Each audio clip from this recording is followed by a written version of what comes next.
ಪ್ರಯಾಣ ಮತ್ತು ಪ್ರವಾಸೋದ್ಯಮ ಅಭಿವೃದ್ಧಿ ಸೂಚ್ಯಂಕ 2024ರಲ್ಲಿ ಭಾರತದ ಶ್ರೇಣಿ ಎಷ್ಟು? ಸರಿಯಾದ ಉತ್ತರ ಆಪ್ಷನ್ ಸಿ 39. ಪ್ರಯಾಣ ಮತ್ತು ಪ್ರವಾಸೋದ್ಯಮ ಅಭಿವೃದ್ಧಿ ಸೂಚ್ಯಂಕ 2024ರಲ್ಲಿ ಭಾರತವು 39ನೇ ಸ್ಥಾನದಲ್ಲಿದೆ. ವಿಶ್ವ ಆರ್ಥಿಕ ವೇದಿಕೆಯ 2024ರ ಪ್ರಯಾಣ ಮತ್ತು ಪ್ರವಾಸೋದ್ಯಮ ಅಭಿವೃದ್ಧಿ ಸೂಚ್ಯಂಕದಲ್ಲಿ ಭಾರತವು 39ನೇ ಸ್ಥಾನದಲ್ಲಿದೆ. 2021ರಲ್ಲಿ ಅದರ 54ನೇ ಶ್ರೇಣಿಯಿಂದ ಸುಧಾರಿಸಿಕೊಂಡಿದೆ. ನಂತರ ಕೆಲವು ವಿಧಾನಗಳಿಂದ 38ನೇ ಸ್ಥಾನಕ್ಕೆ ಪರಿಷ್ಕರಿಸಲಾಯಿತು. ಪ್ರವಾಸೋದ್ಯಮ ಸಚಿವಾಲಯವು ಸ್ವದೇಶ್ ದರ್ಶನ್, ಪ್ರಸಾದ್ ಮತ್ತು ಪ್ರವಾಸೋದ್ಯಮ ಮೂಲಸೌಕರ್ಯವನ್ನು ಅಭಿವೃದ್ಧಿಪಡಿಸಲು ಕೇಂದ್ರ ಏಜೆನ್ಸಿಗಳಿಗೆ ಸಹಾಯಕದಂತಹ ಯೋಜನೆಗಳ ಅಡಿಯಲ್ಲಿ ಹಣಕಾಸಿನ ನೆರವು ನೀಡುತ್ತದೆ. ಆರೋಗ್ಯ ಮತ್ತು ಕುಟುಂಬ ಕಲ್ಯಾಣ ಸಚಿವಾಲಯವು ಭಾರತದಲ್ಲಿ ವೈದ್ಯಕೀಯ ಚಿಕಿತ್ಸೆ ಪಡೆಯುವ ಅಂತಾರಾಷ್ಟ್ರೀಯ ರೋಗಿಗಳಿಗೆ ಸಹಾಯ ಮಾಡಲು ಅಡ್ವಾಂಟೇಜ್ ಹೆಲ್ತ್ ಕೇರ್ ಇಂಡಿಯಾ ಪೋರ್ಟಲನ್ನು ಇತ್ತೀಚೆಗೆ ಪ್ರಾರಂಭಿಸಿತು. ಕೇಂದ್ರ ಪ್ರವಾಸೋದ್ಯಮ ಮತ್ತು ಸಂಸ್ಕೃತಿ ಸಚಿವ ಶ್ರೀ ಗಜೇಂದ್ರ ಸಿಂಗ್ ಶೆಖಾವತ್ ಅವರು ರಾಜ್ಯಸಭೆಯಲ್ಲಿ ಲಿಖಿತ ಉತ್ತರದಲ್ಲಿ ಇದನ್ನು ಇತ್ತೀಚೆಗೆ ಹಂಚಿಕೊಂಡಿದ್ದಾರೆ. 2025ರಲ್ಲಿ 12ನೇ ಪ್ಯಾರಾ ಅಥ್ಲೆಟಿಕ್ಸ್ ವಿಶ್ವ ಚಾಂಪಿಯನ್ಶಿಪ್ನ ಆತಿಥೇಯ ದೇಶ ಯಾವುದು? ಸರಿಯಾದ ಉತ್ತರ ಆಪ್ಷನ್ ಸಿ ಭಾರತ. 2025ರಲ್ಲಿ 12ನೇ ಪ್ಯಾರಾ ಅಥ್ಲೆಟಿಕ್ಸ್ ವಿಶ್ವ ಚಾಂಪಿಯನ್ಶಿಪ್ನ ದೇಶ ಭಾರತ. ಭಾರತವು ಅಥ್ಲೆಟಿಕ್ಸ್ ವಿಶ್ವ ಚಾಂಪಿಯನ್ಶಿಪ್ 2025 ಆಯೋಜಿಸುತ್ತದೆ. ಇದನ್ನು ದೇಶದಲ್ಲಿ ಮೊದಲ ಬಾರಿಗೆ ಆಯೋಜಿಸಲಾಗುತ್ತಿದೆ. ಈ ಇವೆಂಟ್ ಸೆಪ್ಟೆಂಬರ್ 26ರಿಂದ ಅಕ್ಟೋಬರ್ 5ರವರೆಗೆ ಜವಾಹರ್ಲಾಲ್ ನೆಹರು ಕ್ರೀಡಾಂಗಣದಲ್ಲಿ ನಡೆಯುತ್ತದೆ. ಮಾರ್ಚ್ 2025ರಲ್ಲಿ ವಿಶ್ವ ಪ್ಯಾರಾ ಅಥ್ಲೆಟಿಕ್ಸ್ ಗ್ರ್ಯಾಂಡ್ ಪ್ರಿಕ್ಸ್ ಅನ್ನು ಸಹ ಆಯೋಜಿಸಲಾಗುತ್ತಿದೆ. ಇದು ಚಾಂಪಿಯನ್ಶಿಪ್ಗಳ 12ನೇ ಆವೃತ್ತಿಯಾಗಿದೆ ಮತ್ತು 4ನೇ ಬಾರಿ ಏಷ್ಯಾದಲ್ಲಿ 1000ಕ್ಕೂ ಹೆಚ್ಚು ಜನರನ್ನು ಒಳಗೊಂಡಿರುತ್ತದೆ. 1000ಕ್ಕೂ ಅಧಿಕ ರಾಷ್ಟ್ರಗಳ ಕ್ರೀಡಾಪಟುಗಳು ಇದರಲ್ಲಿ ಭಾಗವಹಿಸುತ್ತಾರೆ. ಈ event Los Angeles Paralympic games 2028ಕ್ಕೆ ಪ್ರಮುಖವಾಗಿದೆ ಮತ್ತು ಭಾರತದಲ್ಲಿ ವಿಕಲಾಂಗತೆಗಳ ಬಗ್ಗೆ ಒಳಗೊಳ್ಳುವಿಕೆ ಮತ್ತು ಜಾಗೃತಿಯನ್ನು ಉತ್ತೇಜಿಸುವ ಗುರಿಯನ್ನು ಹೊಂದಿದೆ. ಪ್ಯಾರಾ ಅಥ್ಲೆಟಿಕ್ಸ್ನಲ್ಲಿ ಭಾರತದ ಯಶಸ್ಸು 2023ರ ಕೋಬೆಯಲ್ಲಿ ನಡೆದ ವಿಶ್ವ ಚಾಂಪಿಯನ್ಶಿಪ್ನಲ್ಲಿ 6 ಚಿನ್ನ ಸೇರಿದಂತೆ 17 ಪದಕಗಳನ್ನು ಒಳಗೊಂಡಿದೆ. ಅಂತಾರಾಷ್ಟ್ರೀಯ ಮಾನವ ಒಗ್ಗಟ್ಟಿನ ದಿನವನ್ನು ವಾರ್ಷಿಕವಾಗಿ ಯಾವ ದಿನದಂದು ಆಚರಿಸಲಾಗುತ್ತದೆ? ಸರಿಯಾದ ಉತ್ತರ ಆಪ್ಷನ್ ಬಿ ಡಿಸೆಂಬರ್ 20 ಅಂತಾರಾಷ್ಟ್ರೀಯ ಮಾನವ ಒಗ್ಗಟ್ಟಿನ ದಿನವಾಗಿ ಆಚರಿಸಲಾಗುತ್ತದೆ. ಬಡತನ ಮತ್ತು ಅಸಮಾನತೆಯಂತಹ ಜಾಗತಿಕ ಸಮಸ್ಯೆಗಳನ್ನು ಪರಿಹರಿಸುವಲ್ಲಿ ಏಕತೆ, ಸಹಯೋಗ ಮತ್ತು ಹೊಣೆಗಾರಿಕೆಯನ್ನು ಉತ್ತೇಜಿಸಲು ಅಂತಾರಾಷ್ಟ್ರೀಯ ಮಾನವ ಒಗ್ಗಟ್ಟಿನ ದಿನವನ್ನು ವಾರ್ಷಿಕವಾಗಿ ಡಿಸೆಂಬರ್ 20ರಂದು ಆಚರಿಸಲಾಗುತ್ತದೆ. ಯುಎನ್ ಈ ದಿನವನ್ನು ಡಿಸೆಂಬರ್ 22, 2005ರಂದು ಸ್ಥಾಪಿಸಿತು. 2005ರ ವಿಶ್ವ ಶೃಂಗಸಭೆಯಲ್ಲಿ ಚರ್ಚೆಯ ನಂತರ ಸುಸ್ಥಿರ ಅಭಿವೃದ್ಧಿ ಗುರಿಗಳನ್ನು ಸಾಧಿಸುವಲ್ಲಿ ಒಗ್ಗಟ್ಟಿನ ಪಾತ್ರವನ್ನು ಒತ್ತಿ ಹೇಳಿತು. ಬಡತನ ಮತ್ತು ಅಸಮಾನತೆಯಂತಹ ಜಾಗತಿಕ ಸಮಸ್ಯೆಗಳನ್ನು ಪರಿಹರಿಸುವಲ್ಲಿ ಏಕತೆ, ಸಹಯೋಗ ಮತ್ತು ಹೊಣೆಗಾರಿಕೆಯನ್ನು ಉತ್ತೇಜಿಸಲು ಅಂತಾರಾಷ್ಟ್ರೀಯ ಮಾನವ ಒಗ್ಗಟ್ಟಿನ ದಿನವನ್ನು ವಾರ್ಷಿಕವಾಗಿ ಡಿಸೆಂಬರ್ 20ರಂದು ಆಚರಿಸಲಾಗುತ್ತದೆ. ಯುಎನ್ ಈ ದಿನವನ್ನು ಡಿಸೆಂಬರ್ 22, 2005ರಂದು ಸ್ಥಾಪಿಸಿತು. 2005ರ ವಿಶ್ವ ಶೃಂಗಸಭೆಯಲ್ಲಿ ಚರ್ಚೆಯ ನಂತರ ಸುಸ್ಥಿರ ಅಭಿವೃದ್ಧಿ ಗುರಿಗಳನ್ನು ಸಾಧಿಸುವಲ್ಲಿ ಒಗ್ಗಟ್ಟಿನ ಪಾತ್ರವನ್ನು ಒತ್ತಿ ಹೇಳಿತು.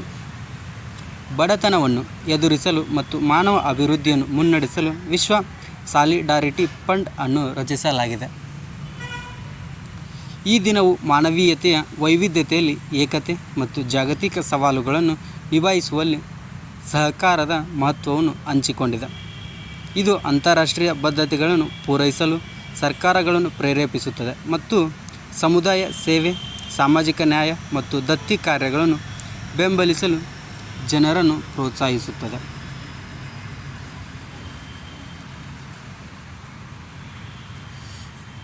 ಓರಾನ್ಗಳು ಯಾವ ರಾಜ್ಯದಲ್ಲಿ ಕಂಡುಬರುವ ಸಾಂಪ್ರದಾಯಿಕ ಪವಿತ್ರ ತೋಪುಗಳಾಗಿವೆ? ಸರಿಯಾದ ಉತ್ತರ ಆಪ್ಷನ್ ಎ, ರಾಜಸ್ಥಾನ್. ಓರಾನ್ಗಳು ಇವು ರಾಜಸ್ಥಾನ್ ರಾಜ್ಯದಲ್ಲಿ ಕಂಡುಬರುವ ಸಾಂಪ್ರದಾಯಿಕ ಪವಿತ್ರ ತೋಪುಗಳಾಗಿವೆ.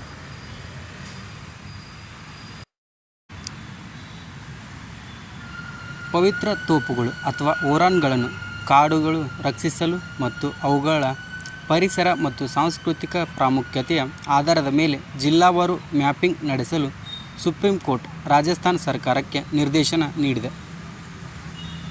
ಓರಾನ್ಗಳು ರಾಜಸ್ಥಾನದಲ್ಲಿ ಸಾಂಪ್ರದಾಯಿಕ ಪವಿತ್ರ ತೋಪುಗಳಾಗಿವೆ. ಇದನ್ನು ಗ್ರಾಮೀಣ ಸಮುದಾಯಗಳು ಪವಿತ್ರ ಆಚರಣೆಗಳು ಮತ್ತು ಕೋಡ್ಗಳ ಮೂಲಕ ನಿರ್ವಹಿಸುತ್ತವೆ. ಅವು ಜೀವವೈವಿಧ್ಯ ಸಮೃದ್ಧ ಸ್ಥಳಗಳು, ಸಾಮಾನ್ಯವಾಗಿ ಜಲಮೂಲಗಳನ್ನು ಒಳಗೊಂಡಿರುತ್ತವೆ ಮತ್ತು ಸ್ಥಳೀಯ ದೇವತೆಗಳೊಂದಿಗೆ ಸಂಬಂಧ ಹೊಂದಿವೆ. ಸಮುದಾಯಗಳು ಓರಾನ್ಗಳನ್ನು ಶತಮಾನಗಳಿಂದ ಸಂರಕ್ಷಿಸಿವೆ. ಅವರ ಸಾಂಸ್ಕೃತಿಕ, ಸಾಮಾಜಿಕ ಮತ್ತು ಕೃಷಿ ಜೀವನದಲ್ಲಿ ಅವುಗಳನ್ನು ಸಂಯೋಜಿಸುತ್ತವೆ. ಓರಾನ್ಗಳು ಜಾನುವಾರುಗಳಿಗೆ ಮೇಯಿಸಲು ಮತ್ತು ಕೋಮು ಕೂಟಗಳು, ಹಬ್ಬಗಳು ಮತ್ತು ಆಚರಣೆಗಳಿಗೆ ಸ್ಥಳಗಳಾಗಿ ಕಾರ್ಯನಿರ್ವಹಿಸುತ್ತವೆ. ಪರಿಸರ ಸಂರಕ್ಷಣೆಯ ಪ್ರಯತ್ನಗಳನ್ನು ಬಲಪಡಿಸುತ್ತವೆ.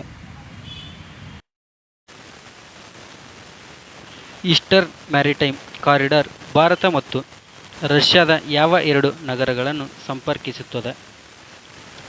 ಸರಿಯಾದ ಉತ್ತರ ಆಪ್ಷನ್ ಬಿ, ಚೆನ್ನೈ ಮತ್ತು ವ್ಲಾಡಿವೋಸ್ಟಾಕ್.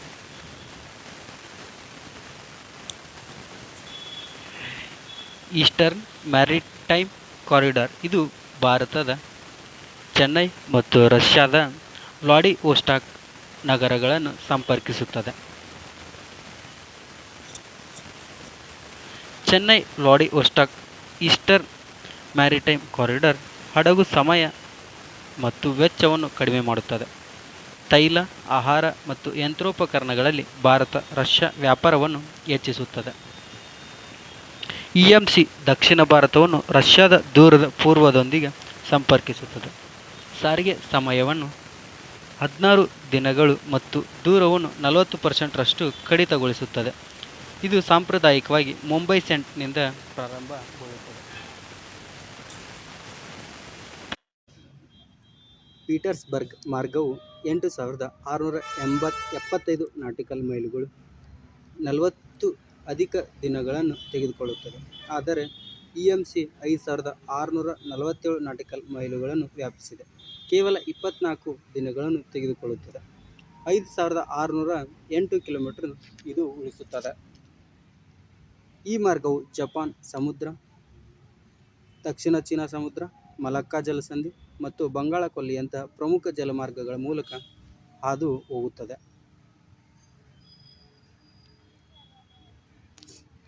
ನೆಟ್ವರ್ಕ್ ರೆಡಿನೆಸ್ ಇಂಡೆಕ್ಸ್ 2024ರಲ್ಲಿ ಭಾರತದ ಶ್ರೇಣಿ ಎಷ್ಟು?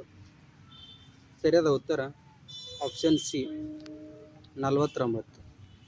ನೆಟ್ವರ್ಕ್ ರೆಡಿನೆಸ್ ಇಂಡೆಕ್ಸ್ 2024ರಲ್ಲಿ ಭಾರತದ ಶ್ರೇಣಿ 49 ಆಗಿದೆ.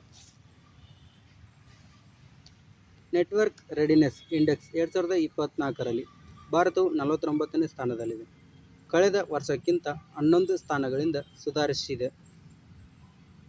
ಪೋರ್ಟುಲನ್ಸ್ ಇನ್ಸ್ಟಿಟ್ಯೂಟ್ ಪ್ರಕಟಿಸಿದ ನೆಟ್ವರ್ಕ್ ರೆಡಿನೆಸ್ ಇಂಡೆಕ್ಸ್ ಆಡಳಿತದಲ್ಲಿ ತಂತ್ರಜ್ಞಾನ ಬಳಕೆ, ನಾಗರಿಕರ ತೊಡಗಿಸಿಕೊಳ್ಳುವಿಕೆ ಮತ್ತು ಪ್ರಭಾವದ ಕುರಿತು ದೇಶಗಳನ್ನು ಮೌಲ್ಯಮಾಪನ ಮಾಡುತ್ತದೆ. ತಂತ್ರಜ್ಞಾನ ಮತ್ತು ಡಿಜಿಟಲ್ ಮೂಲಸೌಕರ್ಯದಲ್ಲಿನ ಪ್ರಗತಿಯನ್ನು ಪ್ರತಿಬಿಂಬಿಸುವ ಭಾರತ ಸ್ಕೋರ್ 2023ರಲ್ಲಿ 49.93ರಿಂದ 2024ರಲ್ಲಿ 53.63ಕ್ಕೆ ಏರಿತು. ಈ ಬೆಳವಣಿಗೆಯನ್ನು ಪ್ರೇರೇಪಿಸುವ ಪ್ರಮುಖ ಕ್ಷೇತ್ರಗಳಲ್ಲಿ ಕೃತಕ ಬುದ್ಧಿಮತ್ತೆ, ಮೊಬೈಲ್ ನೆಟ್ವರ್ಕ್ಗಳು ಮತ್ತು ಬ್ರಾಡ್ಬ್ಯಾಂಡ್ ಅಭಿವೃದ್ಧಿ ಸೇರಿವೆ.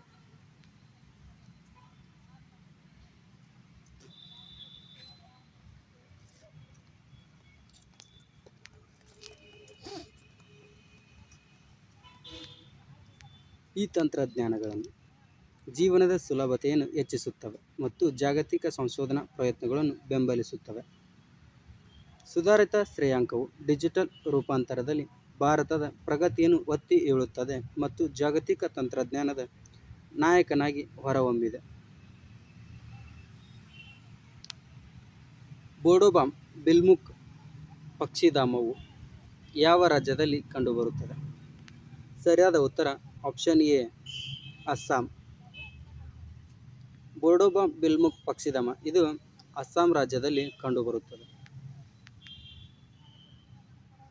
ಅಸ್ಸಾಂನ ಬೋಡೋಬಾಮ್ ಬಿಲ್ಮುಕ್ ಪಕ್ಷಿಧಾಮವು 27 ವರ್ಷಗಳಲ್ಲಿ ಏವಿಯನ್ ಪ್ರಭೇದಗಳಲ್ಲಿ 72% ಕುಸಿತವನ್ನು ಕಂಡಿದೆ. ಈ ಅವನತಿಯು ಮೀನುಗಾರಿಕೆ, ಬೇಟೆಯಾಡುವಿಕೆ, ಮೊಟ್ಟೆ ಸಂಗ್ರಹಣೆ ಮತ್ತು ಭೂಬಳಕೆಯ ಬದಲಾವಣೆಗಳಂತಹ ಮಾನವ ಚಟುವಟಿಕೆಗಳಿಗೆ ಸಂಬಂಧಿಸಿದೆ. ಬೋಡೋಬಾಮ್ ಬಿಲ್ಮುಕ್ ಪಕ್ಷಿಧಾಮವು ಅಸ್ಸಾಂನಲ್ಲಿ 11.25 ಚದರ ಕಿಲೋಮೀಟರ್ ವಿಸ್ತೀರ್ಣದ ಸಿಹಿನೀರಿನ ಸರೋವರವಾಗಿದ್ದು, ಧೇಮಾಜಿ ಮತ್ತು ಲಖೀಂಪುರ್ ಜಿಲ್ಲೆಗಳಲ್ಲಿ ಇದೆ. ಈ ಅಭಯಾರಣ್ಯವು ಆರ್ದ್ರ ಉಷ್ಣವಲಯದ ಹವಾಮಾನವನ್ನು ಅನುಭವಿಸುತ್ತದೆ ಮತ್ತು ಸರಾಸರಿ ವಾರ್ಷಿಕ 2000 ಮಿಲಿಮೀಟರ್ ಮಳೆ ಪಡೆಯುತ್ತದೆ. ಇದರ ಸಸ್ಯ ವರ್ಗವು ಪ್ರವಾಹಕ್ಕೆ ಒಳಗಾದ ಕಣಿವೆ, ಹುಲ್ಲುಗಾವಲುಗಳು ಮತ್ತು ತೇವಭೂಮಿ ಪರಿಸರ ವ್ಯವಸ್ಥೆಗಳಿಂದ ಪ್ರಾಬಲ್ಯವನ್ನು ಹೊಂದಿದೆ. ಸ್ವತಂತ್ರ ಸೈನಿಕ ಸಮ್ಮಾನ್ ಪಿಂಚಣಿ ಯೋಜನೆಯನ್ನು ಯಾವ ಸಚಿವಾಲಯವು ಪ್ರಾರಂಭಿಸಿತು? ಸರಿಯಾದ ಉತ್ತರ ಆಪ್ಷನ್ ಸಿ, ಗೃಹ ವ್ಯವಹಾರಗಳ ಸಚಿವಾಲಯ. ಇತ್ತೀಚೆಗೆ ಗೃಹ ವ್ಯವಹಾರಗಳ ಸಚಿವಾಲಯ ಸ್ವತಂತ್ರ ಸೈನಿಕ ಸಮ್ಮಾನ್ ಪಿಂಚಣಿ ಯೋಜನೆಯನ್ನು ಪ್ರಾರಂಭಿಸಿದೆ.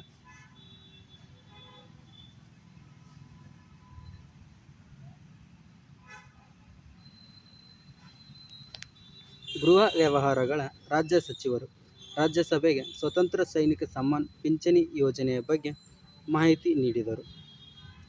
ಸ್ವತಂತ್ರ ಸೈನಿಕ ಸಮ್ಮಾನ್ ಪಿಂಚಣಿ ಯೋಜನೆಯನ್ನು 15 ಆಗಸ್ಟ್ 1972 ಗೃಹ ವ್ಯವಹಾರಗಳ ಸಚಿವಾಲಯವು ಪ್ರಾರಂಭಿಸಿತು. ಇದು ಪ್ರಸ್ತುತ ಸ್ವಾತಂತ್ರ್ಯ ಹೋರಾಟಗಾರರು, ಅವರ ಕುಟುಂಬಗಳು ಮತ್ತು ಹುತಾತ್ಮರ ಕುಟುಂಬಗಳಿಗೆ ಪಿಂಚಣಿ ನೀಡುತ್ತದೆ. ಅರ್ಹ ವ್ಯಕ್ತಿಗಳು 6 ತಿಂಗಳಿಗಿಂತ ಹೆಚ್ಚು ಕಾಲ ಜೈಲಿನಲ್ಲಿದ್ದವರು ಅಥವಾ ಭೂಗತರಾಗಿರುವವರು, 6 ತಿಂಗಳು ಅಥವಾ ಅದಕ್ಕಿಂತ ಹೆಚ್ಚು ಕಾಲ ಬಂಧನಕ್ಕೊಳಗಾದವರು ಅಥವಾ ಹೊರಹಾಕಲ್ಪಟ್ಟವರು, ಸ್ವಾತಂತ್ರ್ಯ ಹೋರಾಟದ ಸಮಯದಲ್ಲಿ ಆಸ್ತಿಯನ್ನು ಮುಟ್ಟುಗೋಲು ಹಾಕಿಕೊಂಡವರು. ಈ ಪ್ರಯೋಜನಗಳಲ್ಲಿ ಉಚಿತ ಜೀವಿತಾವಧಿಯ ರೈಲ್ವೆ ಪಾಸ್ಗಳು, PSU ಆಸ್ಪತ್ರೆಯ ಚಿಕಿತ್ಸೆಗಳು ಮತ್ತು ನವದೆಹಲಿಯ ರಾಜ್ಯ ಭವನದಲ್ಲಿ ಊಟದ ಜೊತೆಗೆ ಉಚಿತ ಸಾರಿಗೆ ತಂಗುವಿಕೆಗಳು ಸೇರಿವೆ. ಸ್ವಾತಂತ್ರ್ಯ ಹೋರಾಟಗಾರರ ಯೋಗಕ್ಷೇಮವನ್ನು ಖಚಿತಪಡಿಸಿಕೊಳ್ಳಲು ಮತ್ತು ಪಿಂಚಣಿ ಸಮಸ್ಯೆಗಳನ್ನು ಪರಿಹರಿಸಲು ಕಲೆಕ್ಟರ್ಗಳು SDMಗೆ ನಿರ್ದೇಶಿಸಲಾಗಿದೆ.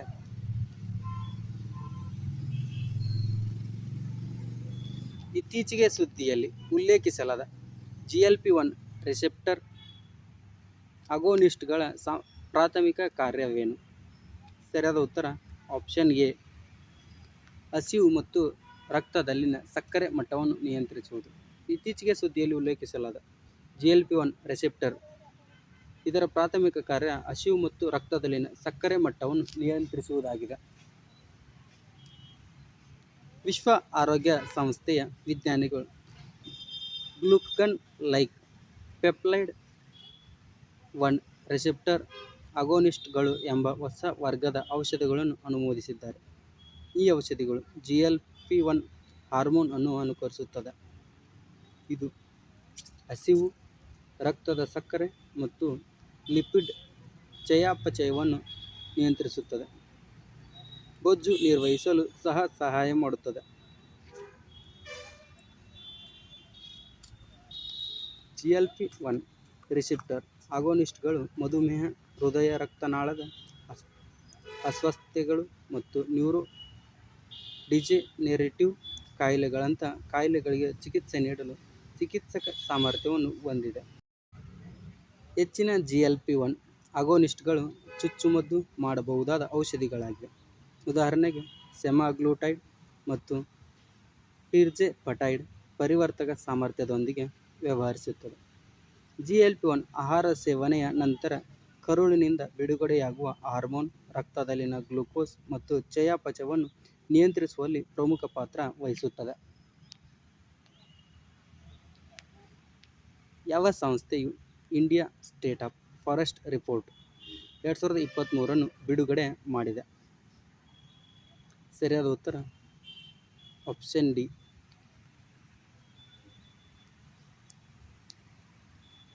ಪರಿಸರ, ಅರಣ್ಯ ಮತ್ತು ಹವಾಮಾನ ಬದಲಾವಣೆ ಸಚಿವಾಲಯವು India state of forest report 2023 ಬಿಡುಗಡೆ ಮಾಡಿದೆ. ಪರಿಸರ, ಅರಣ್ಯ ಮತ್ತು ಹವಾಮಾನ ಬದಲಾವಣೆಯ ಸಚಿವರು ಇತ್ತೀಚೆಗೆ ಡೆಹ್ರಾಡೂನ್ನಲ್ಲಿರುವ ಅರಣ್ಯ ಸಂಶೋಧನಾ ಸಂಸ್ಥೆಯಲ್ಲಿ ಇಂಡಿಯಾ ಸ್ಟೇಟ್ ಆಫ್ ಫಾರೆಸ್ಟ್ ವರದಿ 2023 ಬಿಡುಗಡೆ ಮಾಡಿದರು. 1987ರಿಂದ ಫಾರೆಸ್ಟ್ ಸರ್ವೆ ಆಫ್ ಇಂಡಿಯಾ ದ್ವೈವಾರ್ಷಿಕವಾಗಿ ಪ್ರಕಟಿಸಿದ ವರದಿಯು ಉಪಗ್ರಹ ಡೇಟಾ ಮತ್ತು ರಾಷ್ಟ್ರೀಯ ಅರಣ್ಯ ದಾಸ್ತಾನು ಬಳಸಿಕೊಂಡು ಅರಣ್ಯ ಮತ್ತು ಮರದ ಸಂಪನ್ಮೂಲಗಳನ್ನು ಮೌಲ್ಯಮಾಪನ ಮಾಡುತ್ತದೆ. ಭಾರತದ ಅರಣ್ಯ ಮತ್ತು ಮರಗಳ ವ್ಯಾಪ್ತಿಯು 8,27,357 ಚದರ ಕಿಲೋಮೀಟರ್, ಅರಣ್ಯ ಪ್ರದೇಶವು 7,15,343 ಚದರ ಕಿಲೋಮೀಟರ್ ಮತ್ತು 1,12,014 ಚದರ ಕಿಲೋಮೀಟರ್ ನಲ್ಲಿ ಮರಗಳು. ಛತ್ತೀಸ್ಗಢ, ಉತ್ತರ ಪ್ರದೇಶ, ಒಡಿಶಾ, ಮಿಜೋರಾಂ, ಗುಜರಾತ್ ಮತ್ತು ಒಡಿಶಾದಂತಹ ರಾಜ್ಯಗಳು ಗಮನಾರ್ಹ ಬೆಳವಣಿಗೆಯನ್ನು ತೋರಿಸುವುದರೊಂದಿಗೆ ಅರಣ್ಯ ಮತ್ತು ಮರಗಳ ಹೊದಿಕೆಯಲ್ಲಿ ಹೆಚ್ಚಳವಾಗಿವೆ. ಮಧ್ಯಪ್ರದೇಶ, ಅರುಣಾಚಲ ಪ್ರದೇಶ ಮತ್ತು ಮಹಾರಾಷ್ಟ್ರದಲ್ಲಿ ಅತಿ ಹೆಚ್ಚು ಅರಣ್ಯ ಮತ್ತು ಮರಗಳ ಹೊದಿಕೆ ಇದೆ. ಲಕ್ಷದ್ವೀಪವು ಅತಿ ಹೆಚ್ಚು ಶೇಕಡಾವಾರು ಅರಣ್ಯವನ್ನು ಹೊಂದಿರುವ ಪ್ರದೇಶವಾಗಿದೆ.